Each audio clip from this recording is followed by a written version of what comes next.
This channel does not promote any violent, harmful, or illegal activities. All content provided by this channel is meant for an educational purpose only. Kolkata পুরসভার অধীনস্থ স্কুলগুলিতে ছুটি বদলের বিজ্ঞপ্তি ঘিরে তুমুল বিতর্ক। বিশ্বকর্মা পুজোর ছুটি বাতিল এবং ঈদের ছুটি বৃদ্ধি, অর্থাৎ একদিন ঈদের ছুটি বাড়বে। ঈদ উল ফিতর তার ছুটি একদিন বাড়বে, এই মর্মে বিজ্ঞপ্তি দিয়েছিলেন শিক্ষা বিভাগের চিফ ম্যানেজার। এটা নিয়ে তোলপাড় পড়ে গেছে গোটা রাজ্যে।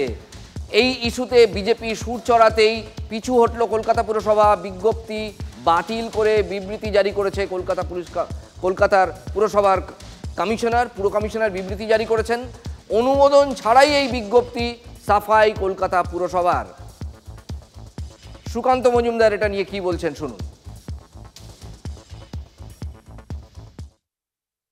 আগামী দিনে হয়তো দুর্গাপুজোর ছুটিও কমে যাবে এবং ঈদের ছুটি বাড়বে। মমতা বন্দ্যোপাধ্যায় তো খিলাফত শাসন ব্যবস্থা স্থাপন করার জন্য প্রতিজ্ঞাবদ্ধ হয়েছেন।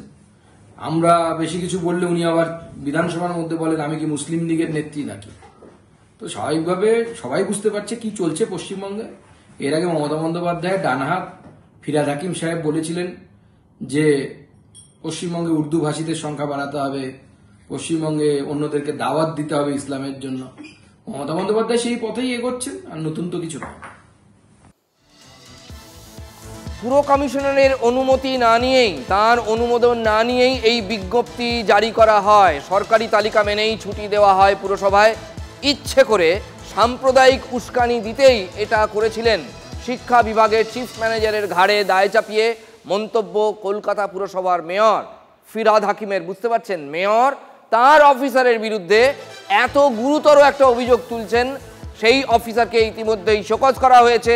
চিফ ম্যানেজার শিক্ষা বিভাগ কলকাতা পুরসভা, এবং এই আজব ব্যাপার ঘটায় 3 দিনের মধ্যে তাকে শোকজের উত্তর দিতে হবে। কিন্তু প্রশ্ন হচ্ছে, এন্টায়ার কলকাতা পুরসভা এই দায় কি এড়িয়ে যেতে পারে একজন আধিকারিকের ঘাড়ে দায় চাপিয়ে? এই ধরনের করা উচিত না। কমিশনারের পারমিশন নেয়নি কেন এটাতে, সেটা স্পষ্টভাবে আমি জিজ্ঞেস করতে বলেছি কমিশনারকে। আর সেকেন্ড হলো যে এইরকম কোনো হয় না, গভর্নমেন্টের ছুটি আমাদের ছুটি, গভর্নমেন্টের ক্যালেন্ডার অনুযায়ী আমরা চলি। হ্যাঁ, আচ্ছা। সুতরাং এখানে আলাদা করে কোনো নোটিফিকেশন বাড়ানোর কোনো অর্থই হয় না।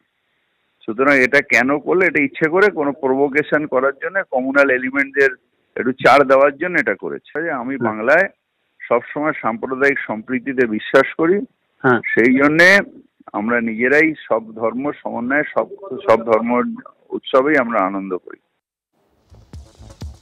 সজল ঘোষ, কুণাল ঘোষ, অধীর রঞ্জন চৌধুরী এবং কার্তিক মহারাজ একের পর এক প্রতিক্রিয়া শুনুন। এটা নিয়ে প্রচুর প্রতিক্রিয়া আমাদের কাছে আসছে।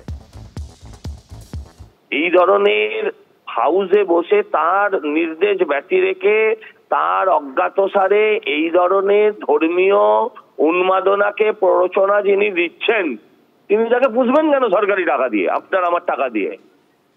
একে এক্ষুনি ঘাড় ধাক্কা দিয়ে বার করে দেওয়া উচিত। যিনি পুর কমিশনারের নির্দেশ না মেনে এই ধরনের বেআইনি কাজ করছেন, তার বিরুদ্ধে অ্যাকশন না নেওয়াটাও তাকে সমর্থন করা।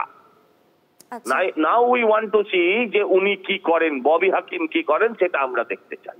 তার বিরুদ্ধে কি ব্যবস্থা নেন।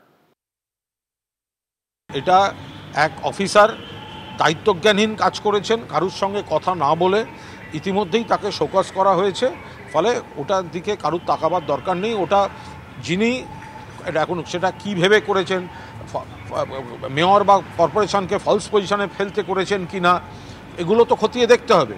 কারুর সঙ্গে কথা বললেন না, এমন একটা জিনিস দিয়ে দিলেন যেটা নিয়ে ভুল বোঝাবুঝি হতে পারে, এটা নজরে আসতে স্বয়ং মেয়র, গোটা কর্পোরেশন তারা যথাযথ ব্যবস্থা নিয়েছেন, শোকজ করা হয়েছে। উৎসব যখন সবার, তাহলে ছুটিও সবার। বিশ্বকর্মা পুজোর পর যেন হাত না পড়ে, ঈদ উল ফিতরেও যেন হাত না পড়ে, আমরা সেই মতের পক্ষে। বাংলায় এ ধরনের সংকীর্ণ মানসিকতার বারবার প্রকাশ ঘটছে। বাংলার জন্য এটা মানানসই নয়। এই বাংলা সংস্কৃতির বাংলা, এই বাংলাকে সংস্কৃতির বাংলা হিসেবে বাঁচিয়ে রাখার দায়িত্ব এই বাংলার প্রত্যেকটা মানুষের। এই নিয়ে আজকের মতন এই রাজনৈতিক ছেঁচড়ামি হতে আমি কোনদিন দেখিনি। বাঙালির যে শিক্ষায় একটা ঐতিহ্য ছিল এটা মাথা ধুলায় নত হয়ে গেল। তারপরে আমাদের স্বাস্থ্য দপ্তর, আমাদের খাদ্য দপ্তর কোন জায়গায় গিয়ে দাঁড়িয়েছে? বাংলার যে ঐতিহ্য সব শেষ হয়ে গেল।